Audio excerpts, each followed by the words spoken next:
You, John Fitzgerald Kennedy, do solemnly swear. I, John Fitzgerald Kennedy, do solemnly swear. That you will faithfully execute the office of President of the United States. That I will faithfully execute the office of President of the United States. And will, to the best of your ability. And will, to the best of my ability. Preserve, protect, and defend the Constitution of the United States. Preserve, protect, and defend the Constitution of the United States. So help you God. So help me God.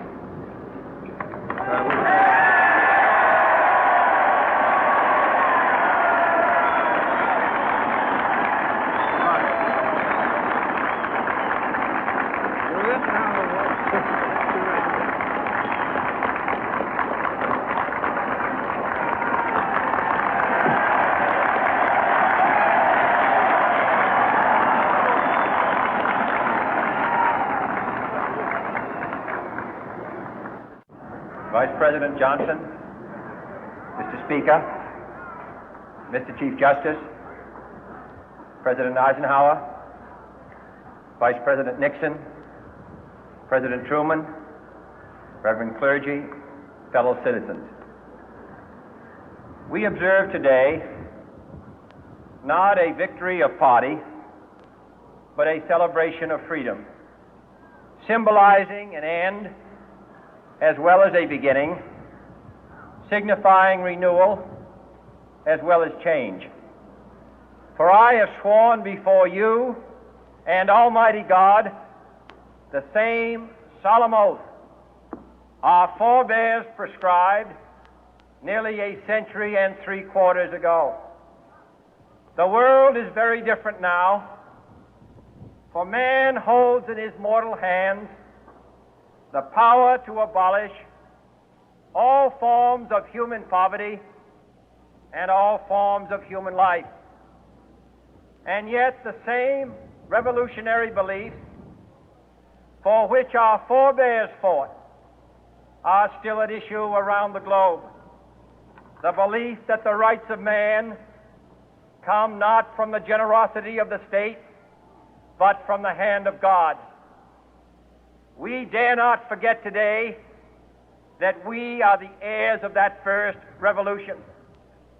Let the word go forth from this time and place to friend and foe alike that the torch has been passed to a new generation of Americans born in this century, tempered by war, disciplined by a hard and bitter peace, proud of our ancient heritage, and unwilling to witness or permit the slow undoing of those human rights to which this nation has always been committed and to which we are committed today at home and around the world.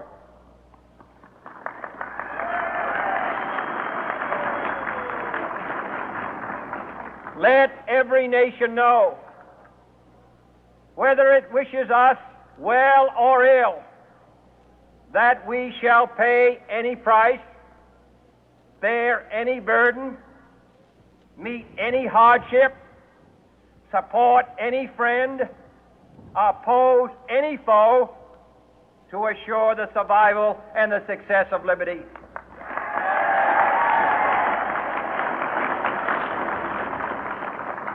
This much we pledge and more.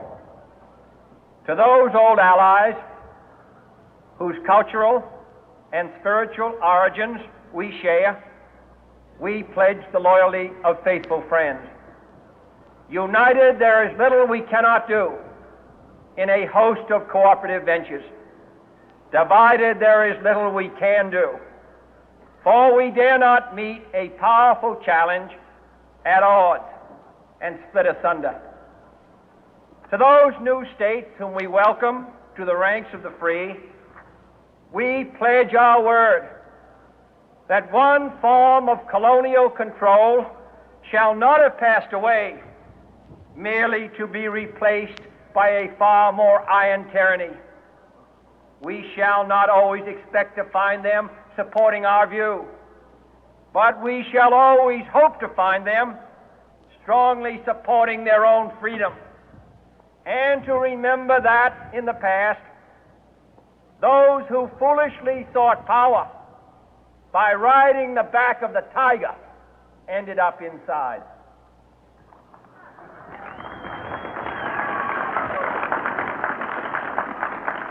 To those people in the huts and villages of half the globe struggling to break the bonds of mass misery, we pledge our best efforts to help them help themselves for whatever period is required, not because the communists may be doing it, not because we seek their votes, but because it is right. If a free society cannot help the many who are poor, it cannot save the few who are rich.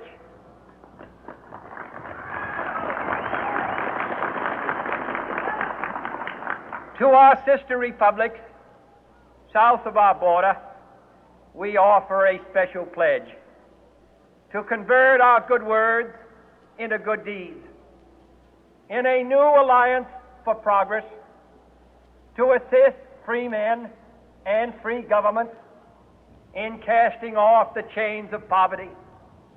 But this peaceful revolution of hope cannot become the prey of hostile powers.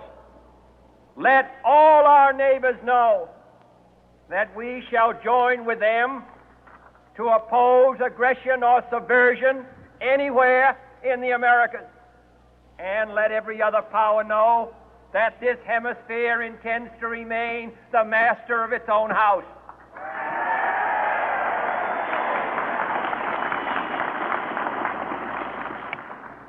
To that World Assembly of Sovereign States, the United Nations, our last best hope, in an age where the instruments of war have far outpaced the instruments of peace, we renew our pledge of support to prevent it from becoming merely a forum for invective, to strengthen its shield of the new and the weak, and to enlarge the area in which its writ may run.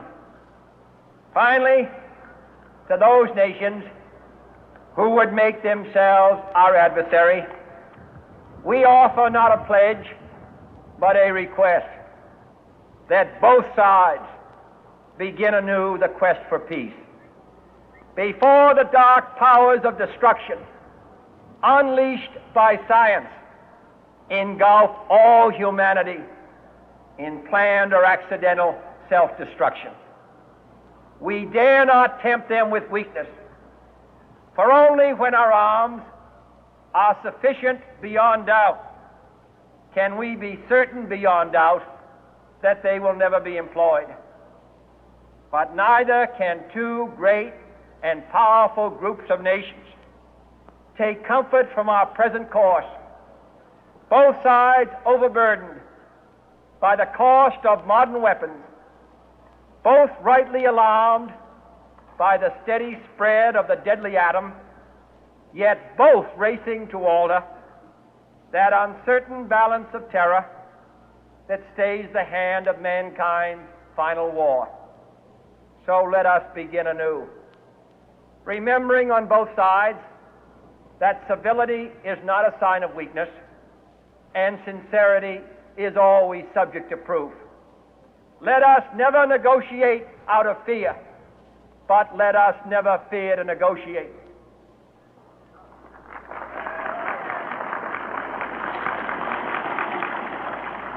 Let both sides explore what problems unite us, instead of belaboring those problems which divide us.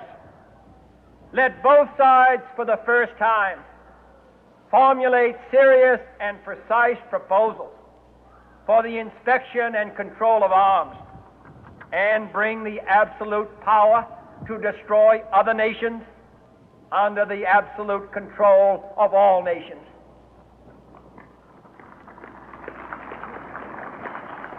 Let both sides seek to invoke the wonders of science instead of its terrors.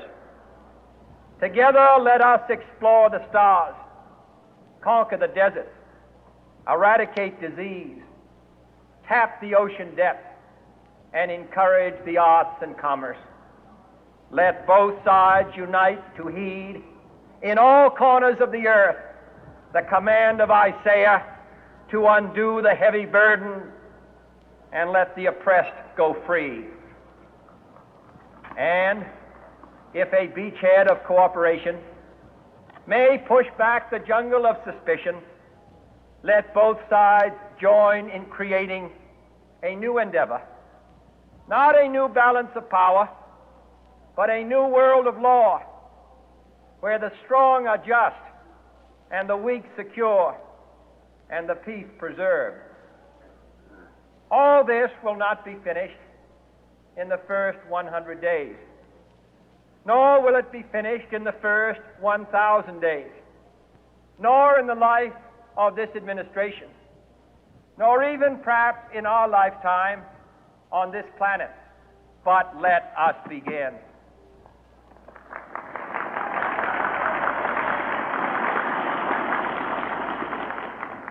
In your hands, my fellow citizens, more than mine, will rest the final success or failure of our course. Since this country was founded, each generation of Americans has been summoned to give testimony to its national loyalty. The graves of young Americans who answered the call to service surround the globe.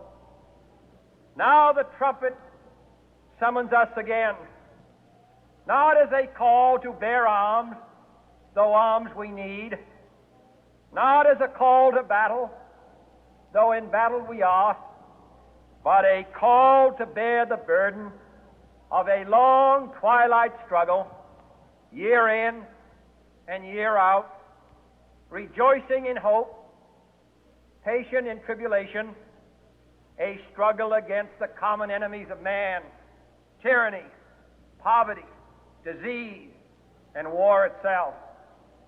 Can we forge against these enemies a grand and global alliance, north and south, east and west, that can assure a more fruitful life for all mankind? Will you join in that historic effort?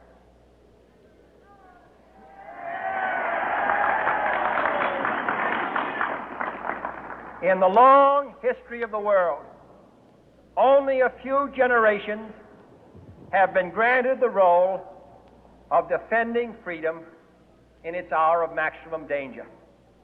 I do not shrink from this responsibility. I welcome it.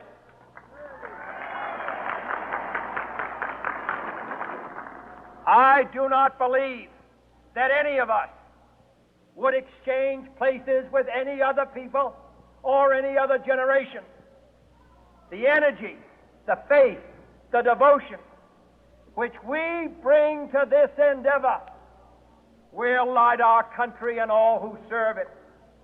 And the glow from that fire can truly light the world. And so, my fellow Americans, ask not what your country can do for you. Ask what you can do for your country.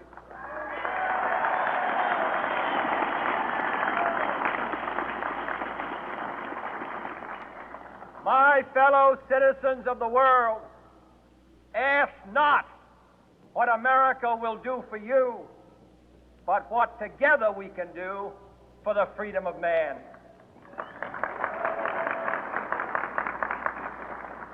Finally, whether you are citizens of America or citizens of the world, ask of us here the same high standards of strength and sacrifice which we ask of you. With a good conscience, our only sure reward, with history the final judge of our deeds, let us go forth to lead the land we love, asking His blessing and His help, but knowing that here on earth God's work must truly be our own.